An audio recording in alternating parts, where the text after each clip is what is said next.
Pakistan stock data channel में खुशामदीद। आज हम आपके लिए जिस शेयर पर अपडेट लेकर आए हैं इसका नाम है निशात पावर लिमिटेड NPL। जब हमने पिछले साल मई में इसका तज्जिया किया था उस वक्त इसकी कीमत थी 18 रुपये। तब से लेकर अब तक ये 6.5 रुपये का डिविडेंड दे चुका है और 7 मार्च 2023 को इसकी कीमत है 16 रुपये 50 पैसे। मतलब अगर इसे पिछले साल 18 पर ख़रीदा होता तो इस शेयर की ख़रीद आज हमारे लिए 11.5 रुपये बन जाती और प्रॉफिट होता तकरीबन 45%। खैर, जो हो गया वो हो गया। आज हमने ये देखना है कि ये अभी की कीमत के हिसाब से मुस्तकबिल के लिए अच्छा है या नहीं। सबसे पहले हम इसके पिछले 4 साल का रिजल्ट देखते हैं। EPS 19 और 20 के मुकाबले में तो कम हुई, लेकिन 22 में 21 से बेहतर हुई। 23 के 2 क्वार्टर्स का रिजल्ट आ चुका है तो वो देखते हैं। वो बना 5 रुपये 77 पैसे। ये बेहतर हुआ है। अगर अगले 2 क्वार्टर में भी ऐसे ही चला तो 23 साल का EPS 10 से ऊपर बन सकता है, यानी पिछले साल से और बेहतर हो सकता है। अब देखें कि डिविडेंड कैसा दे रहे हैं। 19 में 1.5 रुपये, 20 में 2 रुपये, 21 में 1.5 रुपये, 22 में 4.5 रुपये और 23 के 2 क्वार्टर्स में 4 रुपये। इनकी डिविडेंड पॉलिसी वाज़ेह नहीं है, कभी कम देते हैं और कभी ज़्यादा। वैसे 20-21 असल में वो साल थे जब हुकूमत ने पावर कंपनियों के पैसे नहीं दिए, और जैसा आप जानते हैं कि हुकूमत ने कुछ पावर कंपनियों को पिछले साल इकट्ठे पैसे दिए, जिसके बाद कई कंपनियों ने बहुत ज़्यादा डिविडेंड दिया। इन्होंने उस तरह ज़्यादा डिविडेंड नहीं दिया, लेकिन फिर भी पिछले सालों से डिविडेंड बेहतर हुआ है। वैसे इसी ग्रुप की दूसरी कंपनी NCPL ने 2022 के आखिर में 10 रुपये का डिविडेंड यकदम दिया, जबकि इन्होंने सिर्फ 2.5 रुपये दिए। लेकिन मुकाबले पर 2023 के 2 क्वार्टर में NCPL ने अच्छी प्रॉफिटेबिलिटी के बावजूद कुछ नहीं दिया और इन्होंने 4 रुपये दिए।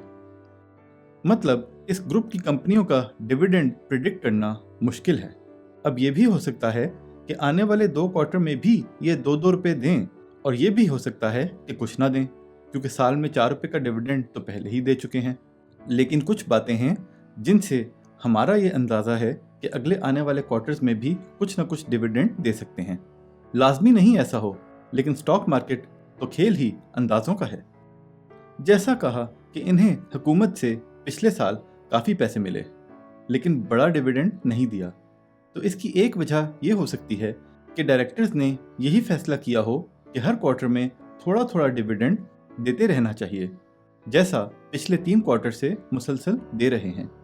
कुछ और वर्किंग भी है जिससे इस बात की उम्मीद है कि ये इस साल के आने वाले 2 क्वार्टर्स में भी डिविडेंड दे सकते हैं। इस कंपनी के रिजर्व्स हैं 22 बिलियन, और अगर रिजर्व्स को 354 बिलियन शेयर्स से डिवाइड करें तो ये 62 रुपये पर शेयर बनता है। मतलब इस कंपनी के पास बहुत माल है और बहुत मजबूत कंपनी है। हुकूमत से जो पैसे वसूल करने हैं वो हैं 16.6 बिलियन, जिनमें से 15.8 बिलियन वो पैसा है जो असूली तौर पर इन्हें अब तक हुकूमत से मिल जाना चाहिए था। अभी नहीं मिला, लेकिन कभी तो मिलेगा। और IMF की शराइत भी यही कहती हैं कि सर्कुलर डेट को कम किया जाए। मतलब हुकूमत को ये अदायगियाँ करने के बारे में सीरियस होना पड़ेगा। बिजली गैस महंगी कर दी है और उससे ये अदायगियाँ करने में मदद मिलेगी। ये 15.8 बिलियन के रिसीवेबल्स रिजर्व्स में शामिल हैं और इनकी पर शेयर वैल्यू निकलती है 45 रुपये। मतलब जब हुकूमत ये अदायगियाँ करेगी तो इस कंपनी के पास अपने शेयर होल्डर्स को डिविडेंड देते रहने के लिए काफ़ी पैसे जमा हो जाएंगे। लेकिन एक सवाल ये है कि पिछले साल जो हुकूमत से पैसे इन्हें मिले और इन्होंने शेयर होल्डर्स को ज़्यादा डिविडेंड नहीं दिया, तो उनसे क्या किया? जून 2022 की फाइनेंशियल्स में इनका लॉन्ग टर्म लोन नहीं था और शॉर्ट टर्म था 4.4 बिलियन। दिसंबर 22 की फाइनेंशियल्स में इनका लॉन्ग टर्म लोन नहीं है और शॉर्ट टर्म लोन है 8 बिलियन। इसका मतलब उन्होंने इजाफी पैसों से कर्ज अदा कर दिया और इस वक्त इस कंपनी का कर्ज बहुत ही कम है। ये भी इस बात को जाहिर करता है कि आने वाले क्वार्टर्स में अगर ये चाहें तो शेयर होल्डर्स को डिविडेंड देना जारी रख सकते हैं।